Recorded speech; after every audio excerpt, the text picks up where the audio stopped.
here with Shannon Rose, and again it's actually less than a few weeks to go before your next big fight. But before I ask you about that, Shannon, can you tell me a little bit about, you've obviously recently moved to the Gold Coast and joined a new boxing gym. Can you tell me about those changes and what it's doing to your boxing? So I moved to the Gold Coast about 6-7 weeks ago, basically for more opportunity with boxing. Coming from regional New South Wales, I was up here pretty much every week anyway.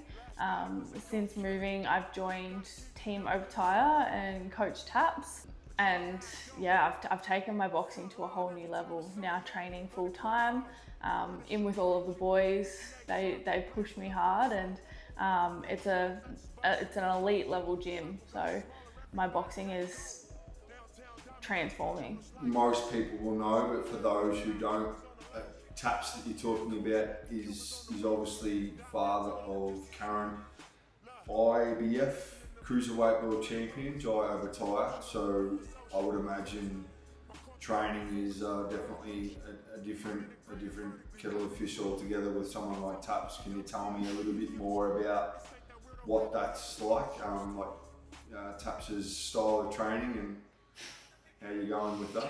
Taps is a hard ass. He's very old school.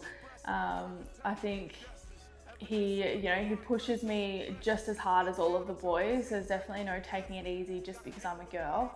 And even when the boys are, trying to go easy on me, he's over there yelling, telling them to go harder. And I pull the same weight as all of those boys, and I earn it.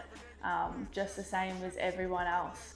Very nice. So you've obviously only been up here for the best part of a few months, and it sounds like a pretty massive opportunity has fallen into your lap. Can you tell me how that's come about? It's been crazy, to say the least. I for 3-4 weeks notice, I got the call one morning to say that I needed to be in the gym within a few hours to spar a girl that was coming up to the Gold Coast for the day, and started getting ready, and quite quickly got another call to say, oh, actually no, I think you're fighting her next month on a no limit card. And I was in sort of a bit of disbelief to start off with, and thought, oh well, I'll believe it when I see it and when I know it's actually going to happen. And yeah, sure enough, got the call properly with 3 weeks notice to say that contract is signed, and the fight was actually happening, which was a wild turnaround for anyone in the boxing circle.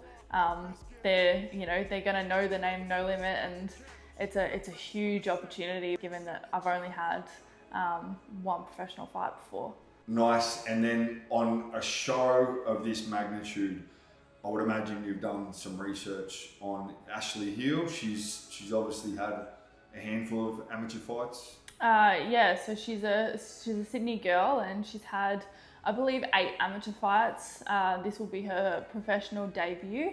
I do think that she is a little bit bigger than me. She has previously fought as a heavyweight, but we both haven't been a part of an event of this size. So I think it'll be pretty even turf, and it will just come down to who wants it more. Okay, so that's your take on her. So if she's done the same thing and she's done her research, what do you think she's going to be expecting from you on the 20th?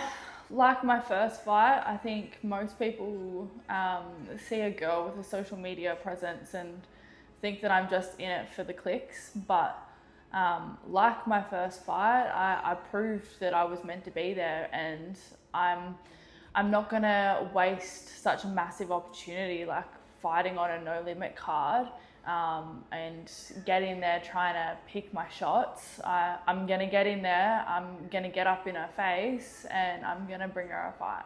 Very nice. Well, the same as last time, I'd like to wish you the very best as fight camp draws to a close, and we can't wait to see you in there doing your thing. Is there anything else you'd like to tell your audience? If you can make it, I would genuinely love to see you there. I've got the tickets linked in my bio, but If you can't make it to Sydney, then it'll also be streamed on KO Sports. Yeah, August 20th. Let's fucking go.